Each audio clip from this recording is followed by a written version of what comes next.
പോയപ്പോൾ എടുത്താണ്. ഇത് ഭയങ്കര ചൂടാട്ടോ. ടാറിങ്ങിൻ്റെ പണി.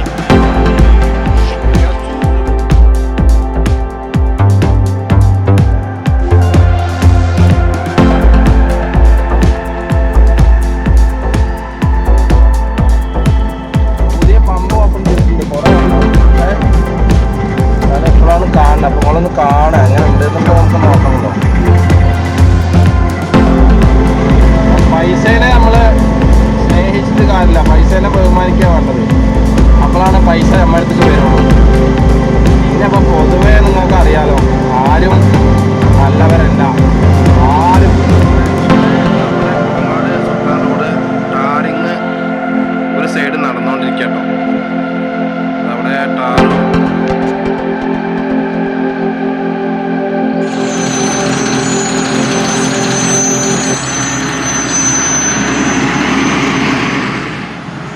ഒരു സൈഡ് മാത്രം നടന്നുകൊണ്ടിരിക്കുന്ന ടാറിങ്ങിൻ്റെ പണി. ഭയങ്കര ചൂട് ഇവിടെ നിൽക്കുമ്പോൾ.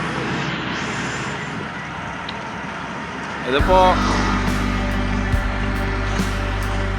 അവിടെയൊക്കെ നല്ല രീതിയിൽ പഴുത്തൊരു പാറപ്പൊടി ഇട്ടിട്ട് വരാനുള്ള പരിപാടിയാണ്.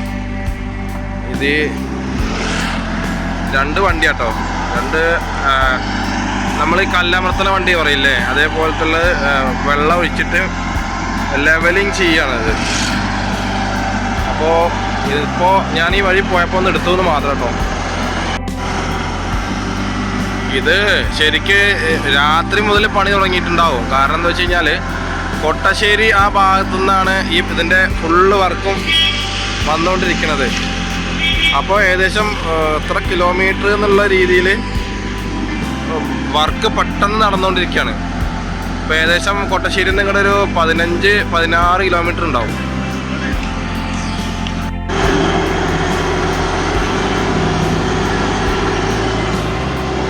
ഇത് റോഡ് പണി നടക്കുമ്പോൾ വാഹനങ്ങളെ സൂക്ഷിച്ചിട്ട് പോകേണ്ട സുഹൃത്തുക്കളെ. നിങ്ങൾ എവിടെയാണെങ്കിലും, ഇതിപ്പോൾ ഈ വീഡിയോയിൽ മാത്രമല്ല ഞാൻ പറയണത്, വേറെ എവിടെയെങ്കിലും റോഡിൻ്റെ പണികൾ നടക്കുമ്പോൾ നിങ്ങൾ വാഹനം ശ്രദ്ധിച്ചിട്ട് പോവുക.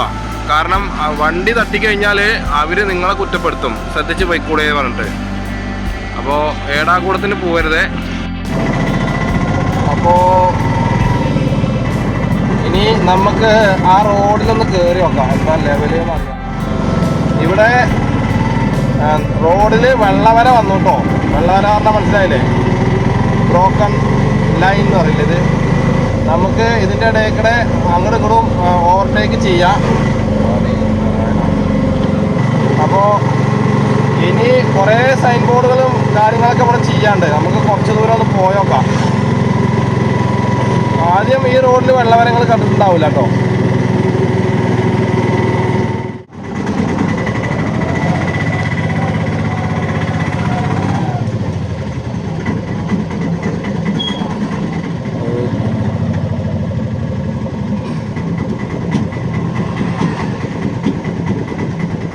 ഈ വെള്ളവര അടിച്ചിട്ടില്ലേ, അത് ശരിക്കും എന്താണെന്നറിയോ, തെർമോപ്ലാസ്റ്റിക് എന്ന് പറഞ്ഞ സാധനം. തെർമോപ്ലാസ്റ്റിക് കേട്ടോ.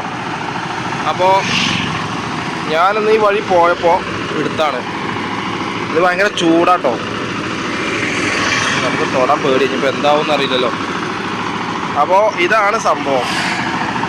ഇത് പോണ വഴിയിൽ കണ്ടാണ്. അവിടെ ഇങ്ങനെ സ്റ്റാർട്ട് ചെയ്തുകൊണ്ടിരിക്കുന്നുണ്ട്. ഇത് മിക്സിങ്ങാണ്. ഗ്യാസൊക്കെ ഉണ്ട്, ചൂടാക്കിയിട്ട് വേണം അത് ഒഴിക്കാൻ. അതൊരു ചാക്ക് അങ്ങനെ കൊട്ടിയിട്ട് അതിൽ മിക്സാക്കി ചെയ്യാം. അതിങ്ങനെ കറങ്ങിക്കൊണ്ടേയിരിക്കും. മാർക്കിംഗ് സൈൻ എന്നാണ് കേട്ടോ. ഇത് ഇവര് വണ്ടി കേട്ടോ. എന്താലേ അതന്നെ ഒരു സൈൻ വെച്ചിട്ടാണ് അവർ ഇവിടുന്ന് കാണുമ്പോൾ തന്നെ ഭയങ്കര ലോങ് ആയിട്ട് തോന്നുന്നില്ലേ നിങ്ങൾക്ക്? അപ്പോൾ ഇവിടെയൊക്കെ നല്ല അവിടെ റോഡിൽ ഈ സൈൻ വർക്കുകൾ ചെയ്യുന്ന ആൾക്കാർ റോഡ് അത് വൃത്തിയാക്കിയിട്ട് ചെയ്യാണ്. നമ്മളൊക്കെ അങ്ങനെ സ്പീഡ് പോവുക എന്ന് പറയുമ്പോൾ അതിനൊക്കെ എന്തൊക്കെ റിസ്ക് ഉണ്ടെന്നും കൂടി നമുക്ക് ഇതിൽ നിന്ന് മനസ്സിലാക്കണം കേട്ടോ.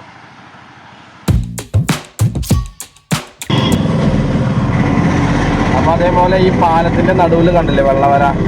ആ വെള്ളവര എന്താ വെച്ച് കഴിഞ്ഞാൽ നിങ്ങൾക്ക് അങ്ങോട്ടും ഇങ്ങോട്ടും ഓവർടേക്ക് ചെയ്യാൻ പാടില്ല. അതാണ് കേട്ടോ. പിന്നെ ഇവിടെയൊക്കെ ലൈൻ മാർക്ക് വേറെ വരുന്നുണ്ട്. ഇവിടെയൊക്കെ ബ്ലാങ്ക് ആണ്, ഇവിടെ കൊടുത്തിട്ടില്ല. ഇത് ഇവിടെ ഡബിൾ ലൈന് വരും. അതെന്ന് വെച്ച് കഴിഞ്ഞാൽ ഒരിക്കലും ഓവർടേക്ക് ചെയ്യാൻ പാടില്ല. അപ്പോൾ ഞാൻ ഈ വഴി വന്നിട്ടുണ്ടായിരുന്നു കേട്ടോ. ഞാനിപ്പോൾ അമ്പലത്തേക്ക് പോയതാണ്. ഇന്നിപ്പോൾ ഞായറാഴ്ചയല്ലേ, അപ്പോൾ വെറുതെ അവിടെ പോയി ഒന്ന് തൊഴുകാന്നും കരുതി. പിന്നെ അവിടെ രാവിലെ ഇഡ്ഡലി ഉണ്ട്, അതായത് വിഷ പറയും, വിഷ. അത് ദിവസം ഉണ്ട് കേട്ടോ. ദിവസം രാവിലെയും പിന്നെ വൈകുന്നേരം ഉണ്ടോ ഇനി ഉച്ചയ്ക്കുണ്ടോയെന്ന് അറിയില്ല. അപ്പോൾ അവിടെ പോയിട്ട് വരികയാണ്.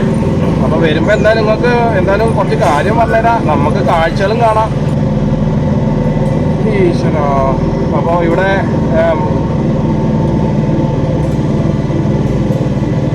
ഇതൊന്നും ആദ്യം നിങ്ങൾ കണ്ടിട്ടുണ്ടായിരുന്നില്ലല്ലോ. ഇവിടെ അടിപൊളിയാക്കിയിട്ടുണ്ട് കേട്ടോ. ഇതിൻ്റെ പേരൊക്കെ നിങ്ങൾക്ക് അറിയാലോ. ഞാൻ പ്രത്യേകം എടുത്ത് പറയണ്ട, നമ്മൾ ഒരുപാട് ഇത് കണ്ടിട്ടുള്ള തന്നെയാണ് നിങ്ങൾ. ഇവിടെ ഒന്നും ലൈന് വരച്ചിട്ടില്ല കേട്ടോ. അതെന്ന് വെച്ച് കഴിഞ്ഞാൽ അവിടുന്ന് പണിയെടുത്ത് വന്നുകൊണ്ടിരിക്കുകയാണ്. അപ്പോൾ അവർ ഇനി പിന്നെ മെല്ലെ മെല്ലെ അങ്ങനെ വരും. അപ്പോൾ അവിടുന്ന് ടാറിങ് കഴിഞ്ഞിട്ടുണ്ടാവും ഏകദേശം.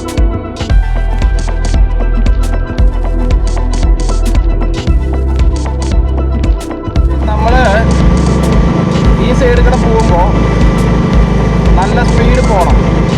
അല്ലെങ്കിൽ പിന്നെ നിങ്ങൾ എന്ത് ചെയ്യണമെന്ന് അറിയോ, ഇടതുവശത്ത് കൂടെ പോകണം. അത് മെല്ലെ പോയാൽ മതി. ഇടതുവശത്ത് കൂടെ പോകുമ്പോൾ നിങ്ങൾ ആ സൈഡിൽ 50 സ്പീഡാണ് നിർത്തിക്കോ. അപ്പോൾ നിങ്ങൾ ഈ സൈഡിലൂടെ 25 സ്പീഡിലാണ് പോകേണ്ടത് കേട്ടോ. അല്ലാതെ ഇവിടെ ഈ സ്പീഡിൽ പോയി കഴിഞ്ഞാൽ അപകടം പറ്റും. കാരണം വലതുവശത്തേക്കാൾ കൂടുതൽ ഡേഞ്ചർ ഇടതുവശമാണ്. പക്ഷേ ഡേഞ്ചർ എന്ന് പറഞ്ഞു കഴിഞ്ഞാൽ ഏറ്റവും സിമ്പിളായിട്ട് പോകാൻ കഴിയുന്നതും ഇടതുവശത്ത് കൂടെ ഉണ്ട് കേട്ടോ. അത് പിന്നെ നിങ്ങൾക്ക് എപ്പോഴും പോകാനുള്ളത് തന്നെയാണ്. കാരണം ഈ വേഗം കൂടിയവരൊക്കെ കൂടുതൽ എന്താ അറിയോ, വലതുവശത്തൂടെ പോവാം. അതായത് ഈ സൈഡിൽ കൂടെ പോവാം. ഇങ്ങനെ ഇത് ചിലപ്പോൾ വെള്ളവരുടെ അപ്പുറത്ത് കറക്കാൻ പാടില്ല എന്നാണ് അതിൻ്റെ ശരിക്കുള്ള രീതി. ഇപ്പോൾ വെള്ളവരെ കടന്നു കഴിഞ്ഞാൽ അപ്പുറത്തെ വണ്ടികൾ വന്നിട്ട് ചെറിയ വരലിൽ പിടിക്കലൊക്കെ ഉണ്ടാവും. അപ്പോൾ അത് പിന്നെ ഇവിടെ ഹൈ ടെൻഷൻ വളവാണ്. ഹൈ ടെൻഷൻ എന്ന് പറഞ്ഞു കഴിഞ്ഞാൽ അപ്പുറത്ത് പാടവും ഇപ്പുറത്ത് വളവും. അപ്പോൾ അവിടെ സെൻട്രൽ ലൈനിൽ വരാൻ എന്തായാലും വരും. പിന്നെ നീളം കൂടിയ ലോങ് കാണുകയാണെങ്കിൽ ഇവിടെയൊക്കെ നിങ്ങൾക്ക് ഓവർടേക്ക് ചെയ്ത് പോവാം. അതേപോലെ തന്നെ എന്താ പറയുക, സ്പീഡിൽ പോവാം, മെല്ലെ പോവാം.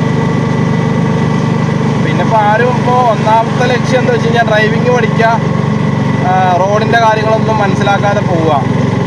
എന്നിട്ട് എന്തെങ്കിലും പറ്റിക്കഴിഞ്ഞാൽ എനിക്ക് എല്ലാതും അറിയും, ഞാൻ അറിവുള്ളവനാണ്, റോഡിനെ പറ്റി വണ്ടീനെ പറ്റി ഇന്നെ പഠിപ്പിക്കണ്ട, അങ്ങനെയൊക്കെയാണ് അവസാനം പറയുക. പിന്നെ പ്രധാന ജംഗ്ഷനിലൊക്കെ എത്തിക്കഴിഞ്ഞാൽ നിങ്ങളൊന്ന് സ്ലോ ആക്കി പോകണം. അത് രാത്രിയായാലും പകലായാലും.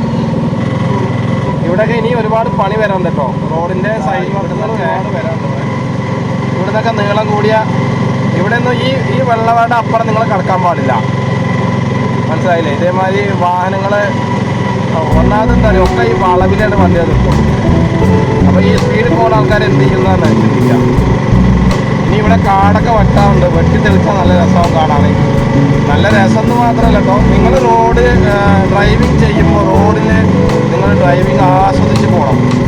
അപ്പോഴാണ് നിങ്ങൾക്ക് ശരിക്കും ഒരു ഡ്രൈവിങ് കപ്പാസിറ്റി കിട്ടുള്ളൂ. അല്ലാതെ നിങ്ങൾ വണ്ടി എടുക്കണോ റോക്കറ്റ് പോലെ പോകണോ എന്തൊക്കെ അതിന് മനസ്സിലാകാൻ കഴിയുക, ഒന്നും കഴിയില്ല. നിങ്ങൾക്ക് ഡ്രൈവിങ് തന്നെ അപ്പോൾ അറിയില്ല എന്നതിൻ്റെ അർത്ഥം. അപ്പോൾ നിങ്ങൾ റോഡിൽ എന്തൊക്കെ ഉണ്ട് ആസ്വദിച്ച് പോകുക എന്ന് പറഞ്ഞു കഴിഞ്ഞാൽ എന്താ അറിയോ, നമ്മളിപ്പോൾ ഒരു ഭക്ഷണം കഴിക്കുകയാണെങ്കിൽ പെട്ടെന്ന് വായിൽ വെച്ച് തിന്നാൻ പറ്റില്ലല്ലോ. അത് എന്തൊക്കെയാണ് ഏതൊക്കെയാണ് എന്ന് നമുക്ക് അറിഞ്ഞാലല്ലേ നമുക്കത്. അയ്യോ, ഇത് സ്പീഡ് ബ്രേക്കറല്ല അപ്പോൾ മറ്റേ ഇവിടെ കുറേ ഈ ടിപ്പറിൽ നിന്ന് ഇതൊക്കെ മണ്ണ് ഇതൊക്കെ വീണിട്ട് കട്ടകട്ടായിട്ടേ അതിൻ്റെ സൗണ്ടാണ്. ഞാൻ കേട്ടി സ്പീഡ് ബ്രേക്കറാണ്. അപ്പോൾ നമുക്ക് ഭക്ഷണം കഴിക്കുന്നതിനനുസരിച്ചിട്ട് ഭക്ഷണം കഴിക്കുമ്പോൾ നമ്മൾ ആസ്വദിച്ച് കഴിക്കുക എന്ന് പറയില്ലേ, അത് തന്നെയാണ് സംഭവം. അപ്പോൾ നിങ്ങൾ റോഡിലൂടെ പോകുമ്പോൾ നിങ്ങൾ ഡ്രൈവിങ് ആസ്വദിക്കാൻ കഴിയുകയാണെങ്കിൽ നിങ്ങൾക്ക് റോഡിൻ്റെ കാര്യങ്ങൾ മനസ്സിലാക്കി പോവാം. അതിൻ്റെ ഇടയിൽ നിങ്ങൾ വേണ്ടാത്തൊന്നും ചിന്തിക്കണ്ട, വേണ്ടാത്തൊന്നും പറയുകയും വേണ്ട. നിങ്ങൾക്ക് ഡ്രൈവിംഗ് ആണെങ്കിൽ നിങ്ങൾ ആ ഡ്രൈവിങ്ങിന് അനുസരിച്ചിട്ട് പോവാം. ഓരോ കാര്യങ്ങൾ മനസ്സിലാക്കുക. അപ്പോഴാണ് നിങ്ങൾക്ക് റോഡിൻ്റെ കാര്യങ്ങൾ ഫുള്ളായിട്ട് മനസ്സിലാക്കാൻ കഴിയുള്ളൂ. ഇത് ഞാൻ വെറുതെ വന്നാട്ടോ, ഞാനവിടെ ഒരാളെ കാണാൻ വേണ്ടി പോയതാണെന്ന് പറഞ്ഞില്ലേ. പിന്നെ ഇവിടെയൊക്കെ ഹൈ ടെൻഷൻ വളവാട്ടോ. ഇനി എന്താ അറിയോ, റോഡ് നന്നാക്കി കഴിഞ്ഞാലാണ് അപകടങ്ങൾ ഉണ്ടാവുക. എന്താ വെച്ച് കഴിഞ്ഞാൽ ഇവർക്ക് ഇതിൻ്റെ വരയൊക്കെ അറിയാം, പക്ഷെ എന്നാലും അങ്ങോട്ട് അതിക്രമിച്ച് പോവും. അപ്പോൾ വേറെ വല്ല വണ്ടിയുമേ കൊണ്ടുപോയി കുത്ത്, ഇല്ലെങ്കിൽ വേറെ എന്തെങ്കിലും രീതിയിലുള്ള അപകടങ്ങൾ ഉണ്ടാക്കിയിരിക്കും അവർ, ആരെങ്കിലും ഒരാൾ.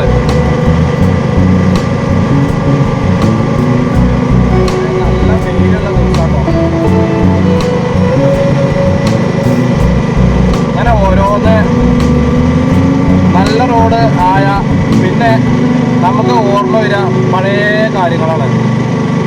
അപ്പോൾ പഴയ കാര്യങ്ങൾ ഓർത്തിട്ടൊന്നും നമുക്കൊന്നും ചെയ്യാൻ കഴിയില്ല. പുതിയത് എന്താണോ, പുതിയ കാര്യങ്ങൾ, പുതിയ നിങ്ങൾ ബിസിനസ്സാണോ, അന്യ ആ ബിസിനസ്സിനെ പറ്റിയിട്ട് നിങ്ങൾ ചിന്തിക്കുക, ആലോചിക്കുകയല്ല കേട്ടോ, ചിന്തിക്കണം. അതേപോലെ നിങ്ങൾ പഠിക്കുന്ന ഒരു കുട്ടിയാണെങ്കിൽ, പഠിക്കുന്ന ഒരു സ്റ്റുഡൻ്റ് ആണെങ്കിൽ നിങ്ങൾ ആ പഠിത്തത്തെക്കുറിച്ചിട്ട് ചിന്തിക്കുക. മുന്നോട്ട് ഞാൻ ഇനി എങ്ങനെ പഠിക്കണം, എങ്ങനെ ബിസിനസ് ചെയ്യണം.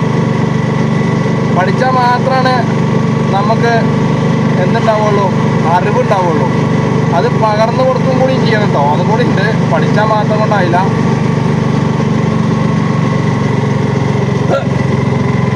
അപ്പോൾ നല്ലത് ചിന്തിക്കുക. അപ്പോൾ ചൈനക്കാരൊക്കെ ചിന്തിച്ചിട്ട് അവർ സ്വപ്നം റെക്കോർഡ് ചെയ്യാൻ പറ്റിയ മെഷീൻ കണ്ടുപിടിച്ചു എന്നാണ് പറയുന്നത്. സ്വപ്നം റെക്കോർഡ് ചെയ്യാൻ പറഞ്ഞു കഴിഞ്ഞാൽ അപ്പോൾ എത്രമാത്രം ചിന്തിക്കണം. ഈ കേരളത്തിൽ, ഇന്ത്യയിലൊന്നും ഇപ്പോൾ നടക്കില്ല. പൈസ പൈസ പൈസ എന്ന് മാത്രമേ ഉള്ളൂ കേരളത്തിലെ ഓരോ ആൾക്കാർക്കും.